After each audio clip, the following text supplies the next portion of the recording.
સર્વે મુક્તોને મોરબી સંસ્કાર ધામથી હૈયાના યદથી જય સ્વામિનારાયણ.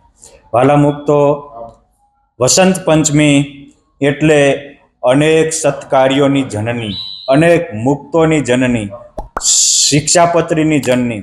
અને આ વસંત પંચમીના પાવન દિવસે અનેક મંદિરોમાં પણ દેવોની પ્રતિષ્ઠા થયેલી છે.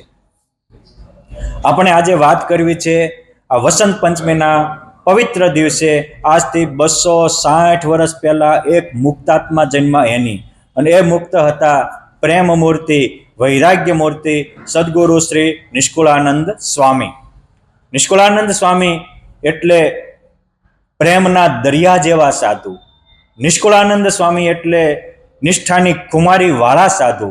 નિષ્કુળાનંદ સ્વામી એટલે વૈરાગ્યનું મૂર્તિમાન સ્વરૂપ જેવા સાધુ. મળે પણ મન ચળે નહીં એવા એ નિષ્કુળાનંદ સ્વામી હતા. જનની જીવો રે ગોપી ચંદની, પુત્રને પહેરો વૈરાગ્યજી, ઉપદેશ દીધો એની પેરે, વેગે ચાલ્યા વનજી, ત્યાગ ન ટકે રે વૈરાગ્ય વિના, કરીએ કોટી ઉપાય, સહજાનંદ સિંધુ રે આજ મારે ઉલટ્યા, ભાંગી મારી જન્મો જન્મની ભોગ. અને એ નિષ્કુળાનંદ સ્વામી પામ્યા રે ભવજળ પાર, વાયમાં વાયમાં દુઃખ અપાર. આવા અનેક પદો દ્વારા આજે મારા ને તમારા હૈયામાં રમી રહ્યા છે. એ નિષ્કુળાનંદ સ્વામીનો જન્મ આજથી 260 વર્ષ પહેલા વિક્રમ સંવત 1822 વસંત એટલે મહા સુદ પાંચમ વસંત પંચમીના પાવન દિવસે જામનગર જિલ્લાના શેખપાટ ગામમાં ગુર્જર સુતારના ઘેરે રામજીભાઈ અને અમૃત માતાની કુખે થયો હતો. પરિવાર સુખી હતો. જોકે એમના પિતાશ્રી રામજીભાઈ મૂળે તો પહેલા લતીપુરમાં રહેતા હતા. આત્માનંદ સ્વામી વખતના આ પરિવાર સત્સંગના રંગે રંગાયો હતો.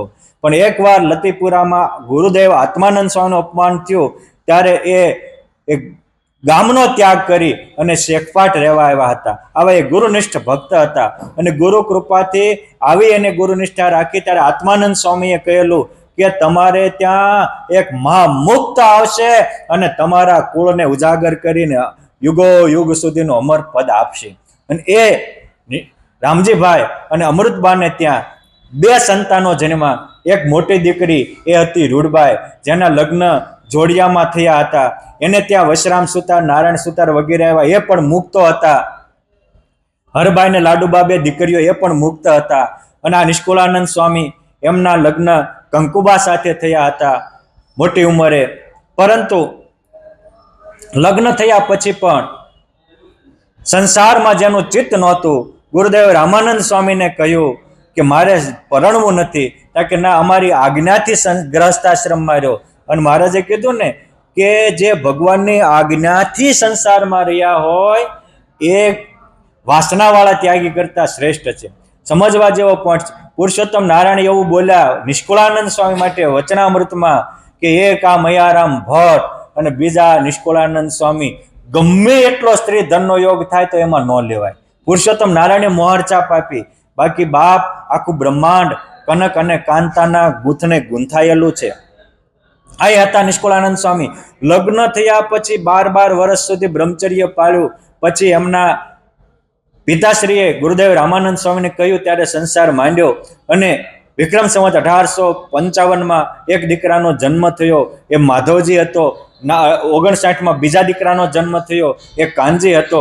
પરંતુ સમજવા જેવું છે કે સ્વામિનારાયણ ભગવાન જ્યારે વિક્રમ સંવત 1858 ગાદીએ બેઠા જેતપુરમાં, ત્યારે નિષ્કુળાનંદ સ્વામી ચાંગા માછી લઈને ભગવાનને ભેટ ધરવા જેતપુરમાં આવ્યા હતા. એ ઇતિહાસમાં 2 મિત્ર કેવા હોવા જોઈએ એની ગોષ્ઠી અમર છે. અને એ છે લાલજી મૂળજીની જોડી. એક મૂળજી જે પાછળથી ગુણાતીતાનંદ સ્વામી ત્યાં ભાદરામાં રહેતા હતા, અને બીજા નિષ્કુળાનંદ સ્વામી જે શેખપાટમાં રહેતા હતા. એ નાની ઉંમરમાં 2 10 12 કિલોમીટર ચાલીને વચ્ચે એક મંદિર હતું, શિવ મંદિર, ત્યાં ભેગા થાય, આખી રાત સત્સંગને ગોષ્ઠી કરે. અને છતાં દેહ બ્રહ્મરૂપ થવાના પાઠ ભણે અને છતાં દેહ મુક્તિ કેમ અનુભવાય, પુરુષોત્તમ નારાયણની અખંડ આત્મામાં અનુભૂતિ કેમ રહે, એ વિદ્યા શીખે અને પછી ઘરે જાય. દિવસે કામ કરે ને રાતે ભેગા થાય. આવું એક દિવસ નહીં, આવા 6 વર્ષ સુધી એને બાળપણમાં આવી ગોષ્ઠી કરેલી. બાપ એ એક ગુણાતીતાનંદ સ્વામી થઈને આખો જુનાગઢ દેશ ગજવે અને એક નિષ્કુળાનંદ સ્વામી બની અને 24-25 જેટલા ગ્રંથોની રચના કરીને બ્રહ્માંડ રહેશે ત્યાં સુધી એના એક એક શબ્દના સુરો અનેકના અંતરના સુરને જગાવતા રહેશે. એવી સક્ષમતા એમાં આવે. નાનપણથી સ્વામિનારાયણ ભગવાન શેખપાટમાં 1860માં આવ્યા ત્યારે કહે છે કે મહારાજ અહીંયા રોકાવ. મહારાજ કે અમારે તો કોઈ કથા વાર્તા સાંભળે એવો હોય તો રોકાવી. કે હું છું ને. એક બાજુ એ લાલજી સુતાર બેસે, બીજી બાજુ પુરુષોત્તમ નારાયણ એને બ્રહ્મરસની હેલી કરાવે, બ્રહ્માનંદનું પાન કરાવે અને પાન કરતા કરતા 1 દિવસ 2 દિવસ 3 દિવસ નહીં, 18 દિવસ થયા. 24 કલાક આવી રીતે સત્સંગ ગોષ્ઠી કરે તો ઊંઘ ન આવે. આ તો પુરુષોત્તમ નારાયણને બીજા કામે જવાનું હતું, તે ઊંઘ મૂક્યું. 18મા દિવસે જોલું આવ્યું. મહારાજ કે લાલજી જોલું આવ્યું? કે હા મહારાજ. તો કે હવે પ્રભુ છૂટા. 18 દિવસ સુધી એક આસને બેસીને કથા વાર્તા સાંભળતા હોય એ મારા બાપ નિષ્કુળાનંદ સ્વામી થાય અને એની કૃતિઓ મારા ને તમારા કાળજા કોડી અને આત્મામાં પરમાત્મા પ્રગટ કરી દે એટલી તાકાતવાન થાય. આ નિષ્કુળાનંદ સ્વામી છે. આપણે એની જે વિશેષતા છે એ આજે માનવી છે. નિષ્કુળાનંદ સ્વામીમાં આવી દિવ્યતા શા માટે હતી? તો એક તો એ કે એને પોતાના દેહ કરતા ભગવાનને સાધુ વધારે વાલા હતા. પોઈન્ટ 2 કે એને ભોગ નહીં, ભગવાનને સંતોનો યોગ વધારે વાલો લાગતો હતો. એ સંસારમાં હતા તો ત્યાં જળ કમળવત નિર્લેપ રહેતા હતા. એ નિષ્કુળાનંદ સ્વામી લાલજી સુતાર હતા અને એને માથામાં અચાનક કુહાડો વાગ્યો. એની માતા એ બેભાન થઈ ગયા હતા. એકના એક જ દીકરા હતા. એની માતાને એમ થયું શું થશે. એ વખતે પુરુષોત્તમ નારાયણ આવી અને માથે પાટો બાંધ્યો અને પછી કહે છે કે અમૃતબા, હા પ્રભુ તમે આવ્યા? તો કે હા. કેમ? તો કે તમારા દીકરાને જીવતદાન આપવા. અરે મારા વિહામાં તમે મારા દીકરાને હારો કર્યો. આ પાટો ક્યારે છોડવાનો? મહારાજ કે છોડી નાખો. અને જ્યાં પાટો છોડે ત્યાં હોય એવું મસ્તક નીકળે. મહારાજ તમે અમારું દીકરાને જીવતદાન આપ્યું. મહારાજ કે મેં તમારા દીકરાને જીવતદાન તો આપ્યું પણ આ દીકરો અમારે જોતો હોય ત્યાં તમે આપશો? અરે મહારાજ આમ તો તે જો દેહ છોડી દે તો ક્યાં રહેવાનો હતો? તમારે જોતો હોય ત્યાં લઈ જજો. જો એની માતાને પણ એટલા પહેલેથી પુરુષોત્તમ નારાયણ તૈયાર કરે અને પછી ત્યાં વસંત પંચમીનો ઉત્સવ થાય. બહુ મોટો વસંત પંચમીના ઉત્સવમાં જ્યારે પહેલા વહેલા મહારાજ શેખપાટ ગયા, એનું આધારાનંદ સ્વામીએ સાગર ગ્રંથમાં 5 તરંગમાં વર્ણન કર્યું છે. આપણે તો ટૂંકમાં લેવું છે કે એ નિષ્કુળાનંદ સ્વામી વસંત પંચમીનો ઉત્સવ કરી 1860નો અને મહારાજને જાવું હતું ભુજ.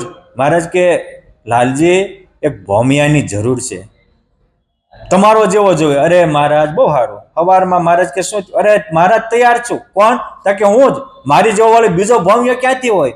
અને ભોમિયાની તરીકે ભગવાને જેને હારે લીધા હોય અને રસ્તામાં જતા હોય, થોડીક હગતળીમાં ધન રાખ્યું હોય અને ચોર આવે તે જોઈને વાળતા હતા. મહારાજ કે જે કાચા ચોર લાગોસ.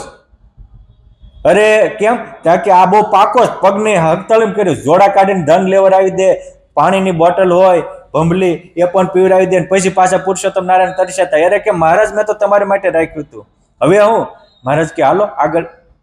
એ ખાડી ઉતરતા હોય અને નિષ્કુળાનંદ સ્વામીને તરસ લાગે અને પ્રાણ જવાની તૈયારી થાય ત્યારે એ કે મહારાજ હવે મારેથી ચલાશે નહીં, ખારા સમુદ્રમાં પાણી વગર જીવાય એવું નથી. મહારાજ કે તો સમુદ્રનું પાણી છે ને પી લો ને. અરે ખારું પાણી કેમ પીવાય? મહારાજ કે સમુદ્રમાં પણ મીઠી વહેલ ક્યારેક આવતી હોય. કેમ છે મોટી મોટી ગંગા જેવી નદીઓ ઠેલવાય છે, અહીંયા અત્યારે ગંગાની હેર આવે છે અને પીવે તો અમૃત જેવું પાણી થાય. એક સેવકને કારણે સાગર મીઠો કીધો અને એના જીવનને આવગારી અને અમૃતના રસ પીધા. આવી રીતે એક સેવકને કારણે આખા સાગરને મીઠા કરી દેતા હોય એ ભગવાન એની ઉપર રાજી કેટલા હશે? ગુરુનિષ્ઠ હતા, તેમ છતાં એટલા સાચા ભગવદનિષ્ઠ પણ હતા. અને એટલે પછી ગયા આધોઈ ગામના પાદરમાં આવ્યા. રામાનંદ સ્વામીએ દિવ્ય દર્શન દીધા હતા, શતાનંદ સ્વામી પણ દિવ્ય રૂપે આવ્યા હતા પરંતુ આધોઈ ગામના પાદરમાં ગયા. મહારાજ કે ભૂખ લાગી છે, ભિક્ષા લઈ આવો. અરે મહારાજ, ભિક્ષા ક્યાંથી લાવવાની હોય?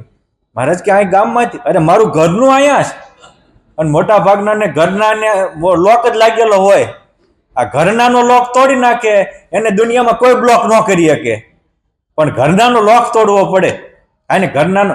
મહારાજ કે નો ઓળખાય એવા કરી દેવી તો? અરે મહારાજ, એને જ વાટ જોઉં છું. મહારાજ કે એટલે હરજી તમે રોજના કમાવો છો કેટલા? અરે મહારાજ, અમારે તો હું ગ્રસ્ત ને એ મહિનાના 100-150 રૂપિયા કમાય. મહારાજ કે આજથી તમને રોજની લાખની કમાણી કરી દો. અરે મહારાજ, તો મારા ભાગી ક્યાંથી? અને એ જ વખતે પુરુષોત્તમ નારાયણે મુંડન તો કરાવેલું જ હતું, થોડું જાજુ કરી અલ્ફી ભગવી પહેરાવી રસ્તાને કાંઠે અને કે જાઓ ભિક્ષા અમારી માટે લઈ આવો. અને ત્યાં જાય એ વખતે કંકુબા પણ ત્યાં હતા. ભિક્ષામ દેહી ભવતો મૈયા કરીને ઉભા રહે. ત્યારે કંકુબા એની માતાને કહે છે કે આ તમારા જમાઈ રાજા એવા જુઓ તો ખરા, અને કે એ ભાણિયાને લાય. ત્યારે નિષ્કુળાનંદ સ્વામી કે આ ગાય નથી તે પારવો મેં કે, માટે તમે મને તમારા ભાગ્ય ક્યાંથી કે પુરુષોત્તમ નારાયણ આજ તમારા હાથનું જમવા તૈયાર થયા. અને એ નિષ્કુળાનંદ સ્વામીનું પડખું સેવેલા કંકુબા એક સેકન્ડમાં સમજી ગયા.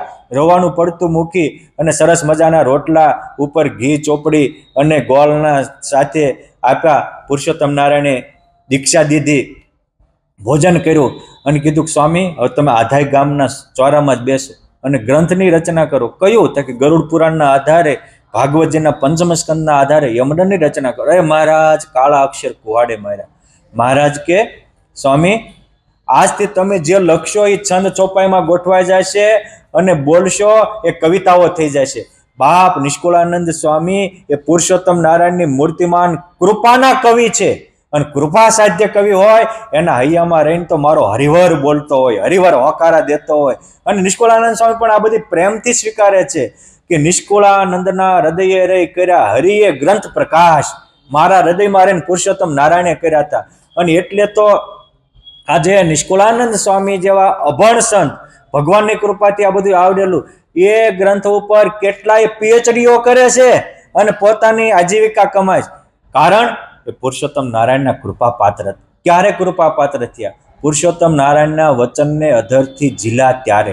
એ નિષ્કુળાનંદ સ્વામીનું મેઇન વસ્તુ આ છે કે એને મહારાજના વચનોને અધરથી ઝીલાતા. અને આવી રીતે ભર યુવાનીમાં 2 દીકરાઓ અને એની પત્ની માતાને છોડી અને સાધુ થયા. અને પછી પહેલો વહેલો યમદંડની રચના કરી. સ્વામિનારાયણ સંપ્રદાયનો પહેલો વહેલો ગ્રંથ એટલે યમદંડ. ત્યારથી આરંભીને નિષ્કુળાનંદ સ્વામી પોતાના જીવનમાં 24 જેટલા ગ્રંથો લખ્યા. એમાં 23 ગ્રંથો તો નિષ્કુળાનંદ કાવ્યમાં પુરુષોત્તમ પ્રકાશ, સ્નેહ ગીતા, વચન વિધિ, સાર સિદ્ધિ, ભક્તિ નિધિ, મનગંજન, હૃદય પ્રકાશ, અરજી વિનય, વૃત્તિ વિવાહ, યમદંડ, પુષ્પ ચિંતામણી, અવતાર ચિંતામણી, ચિહ્ન ચિંતામણી, અરજી વિનય વગેરે ગ્રંથો છે. હજી નિષ્કુળાનંદ સ્વામીની એક પદ ચાતુરી અને ભુલાભાઈનો ખરડો તો અપ્રસિદ્ધ છે. ભક્ત ચિંતામણી તો નિષ્કુળાનંદ સ્વામીનો પ્રસિદ્ધ ગ્રંથ છે. તદ ઉપરાંત નિષ્કુળાનંદ સ્વામીના 1200 જેટલા કીર્તનો પણ સંપ્રદાયમાં પ્રસિદ્ધ છે. 1200 માંથી લગભગ 500-700 જેટલા પ્રકાશિત થયા છે. અપ્રકાશિત અમુક છે. આ બધા જ ખરડાઓ પણ અત્યારે મોજૂદ છે. ભગવાનને પ્રાર્થના કરીએ કે નિષ્કુળાનંદ સ્વામીનું બધું જ સાહિત્ય જેની પાસે હોય એ ખોલી અને આ સત્સંગને આપે. એ પણ નિષ્કુળાનંદ સ્વામીની આ 260મી જન્મ જયંતિ નિમિત્તે બહુ મોટી સેવા કરી ગણાશે. કારણ કે આવા મહાન સંતનો સાહિત્ય જેને મળ્યું હોય અને એ રૂંધી રાખે એ સંપ્રદાયનો અને નિષ્કુળાનંદ સ્વામીનો અપરાધી છે. કેમ છે? એ સંતે આખા વિશ્વના કલ્યાણ માટે રચેલું સાહિત્ય આજે આપણને હરી ઈચ્છાથી મળ્યું હોય અને એક જગ્યાએ એને કેદ કરી રાખવું એ સાહિત્યનો શાસ્ત્રનો અપરાધ છે. માટે જેની પાસે હોય એ આ સાહિત્ય સત્સંગ સમાજને સમર્પિત કરે તો એને આ નિષ્કુળાનંદ સ્વામીની 260મી જન્મ જયંતિ ખરા અર્થમાં ઉજવી કહેવાય. અને આપણે નિષ્કુળાનંદ સ્વામી જેવા સદગુણો શીખીએ, સ્વામી જેવી ભક્તિને વિરક્તિવાળા થઈએ, સ્વામી જેવા સેવા મૂર્તિ અને શ્રદ્ધા મૂર્તિ બનીએ. એ નિષ્કુળાનંદ સ્વામીની ધોલેરાની કમાન, એ નિષ્કુળાનંદ સ્વામીને શિલ્પશાસ્ત્રનો આદર્શ નમૂનો છે. એ નિષ્કુળાનંદ સ્વામી વડતાલમાં પુરુષોત્તમ નારાયણને ઝુલાવવા માટે 12 બારણાનો હિંડોળો બાંધ્યો. એ એમનો આદર્શ શિલ્પકળાનો નમૂનો છે. અને છેલ્લે એક નિષ્કુળાનંદ સ્વામીનો પ્રસંગ કહું કે નિષ્કુળાનંદ સ્વામી ધોલેરામાં મંદિર બાંધતા હતા, પથ્થર ઘડતા હતા, એ વખતે કવિશ્વર દલપતરામ એક મોટા અંગ્રેજી અધિકારી લઈને એને આ નિષ્કુળાનંદ સ્વામીના જનની જીવો રે ગોપીચંદની વગેરે પદો સાંભળેલા કે આ કવિતાના રચયિતાને મારે જોવા છે. અને એ વખતે એ આવ્યા. આ વાત દલપતરામે બુદ્ધિ પ્રકાશ નામના એમનો જે ગ્રંથ મેગેઝિન ચાલતો એમાં લખી છે કે આ ત્યારે આવ્યા ત્યારે નિષ્કુળાનંદ સ્વામીને ગુમડું થયેલું અને એમાંથી લોહી અને પાસ ટપકતું હતું, તો એમાં ધૂળ પડતી હતી, અમુક વખતે એમાં અમુક જંતુઓ બેસતા હતા, છતાં નિષ્કુળાનંદ સ્વામી આમ આમ ટાંચનું લઈ અને પથ્થરને કંડારતા હતા. ત્યારે દલપતરામને ઓલા અંગ્રેજ અધિકારી કહે છે કે સ્વામી તમે તો 5 ગામમાં પૂજાતા હતા, તમારું મોટું રજવાડું હતું. અને સ્વામીએ લખ્યું સાંભળો સંતો સાંભળો સાચી વાર્તા, નથી લીધો ભૂખે ભેખ. મારે ઘરે ધરણી ધામ હતું અને પૂછાતો 5 ગામમાં, આ રીતે 5 ગામમાં પૂછાતા હતા, મોટું એનું હતું, એવા આગેવાન હતા. અને તમારે સ્વામી આજે આ માંદા થયા છો તો તમને કોઈ પાટો બાંધતા નથી, કોઈ દવાઈ કરાવતા નથી, આટલા માંદા છો તો તમારી પાસે આ મજૂરી કરાવે છે લોકો, તમને કાંઈ થતું નથી. ત્યારે જો નિષ્કુળાનંદ સ્વામી બોલાય સમજવા જેવું એ કે હું કહું ને તો મને આમાં હારા હારા ગાડલામાં હુવારે એવા છે, પરંતુ આ પુરુષોત્તમ નારાયણની સેવા ક્યાંથી? આ દેહ તો દેહનો ભાવ છે, તો લોહી આજ ટપકે છે કાલે બંધ થઈ જશે, પરંતુ સહજાનંદ સ્વામીએ જે મને આપ્યું છે એવું બ્રહ્માંડમાં કોઈએ મને આપ્યું નથી. બાપ એને તો રંગ ટાળીને કીધા અમને રાજવી અને દિન ટાળી કીધા દાતાર, સહજાનંદ સિંધુરે આજ મારે ઉલટ્યા. એમ કરી નિષ્કુળાનંદ સ્વામી બુલંદ કંઠે ગાય કે સાંભળ દલપતરામ, સાંભળો અધિકારી, આજે પુરુષોત્તમ નારાયણને પામીને અમે પામા રે ભવજળ પાર, શ્રીહરિ સંત મળી વાયમાં દુઃખ અપાર, શ્રીહરિ સંત મળી દીધા જમશીર પાવ, લીધા અલૌકિક લાવ, શ્રી હરિ સંત મળી. આ ભગવાન ને ભગવાનના સંત મળ્યા. બ્રહ્માંડમાં કોઈ આવી મોટી સંપત્તિ નથી. આંખ મારી હતી નિષ્કુળાનંદ સ્વામીની. આપણે તો સહેજ દેહનો રોગ થાય ત્યાં ઢીલા પડી જઈએ, ત્યારે આ એનો વિલ પાવર હતો, અને સ્કિલ પાવર કરતા વિલ પાવર હોય એને મારો વાલો વશ વર્તે. આ પરમહંસોના જીવન મારાને તમારામાં વિલ પાવરને ડેવલપ કરનારા છે. એ નિષ્કુળાનંદ સ્વામી એને પોતે ભક્ત ચિંતામણીના 105મા પ્રકરણમાં લખ્યું કે મહારાજ આ નેત્ર છે એ તમારા દર્શન કરશે, મુખ બીજું નહીં ભાખે, અને હાથે કરશે કરે કરું તમારી સેવ. અને હરિ નામ રટતા જપતા આ દેહ પડે એ જ મારું જીવનનું સૌભાગ્ય છે. એ વૈરાગ્યની વાત કરે તો એટલી વૈરાગ્યની વાત સાર સિદ્ધિમાં લખે, તો પ્રેમની વાત લખવાની હોય તો ભક્તિ સિદ્ધિ ભક્તિ નિધિને સ્નેહ ગીતામાં પ્રેમની વાત પણ એટલી જ લખે. અને એ નિષ્કુળાનંદ સ્વામી જ્યારે અંતિમ અવસ્થામાં હોય ત્યારે એ મને તમને સુવા અંતિમ પથારીએ પડાવે તો જગાડવા માટે લખતા જાય કે જાવું છે રે જાવું છે ને દાન ભજ ભગવાન રે જીવ જાવું છે, જાવું ઠાલે હાથે દે આવશે, બીજી માથા મૂકી દે, થાલી હાથે આવ્યા હતા ને થાલી હાથે જાવું છે, માટે વિચારે વીર વારે કાલે જાવો, માટે તું વિચારે. કહે નિષ્કુળાનંદ આ છેલ્લી છંદ, જો વિચારીશ નહીં અને અચાનક કાળ આવશે તો એક થપાટ મારીને તારું બધું જ છીનવી લેશે.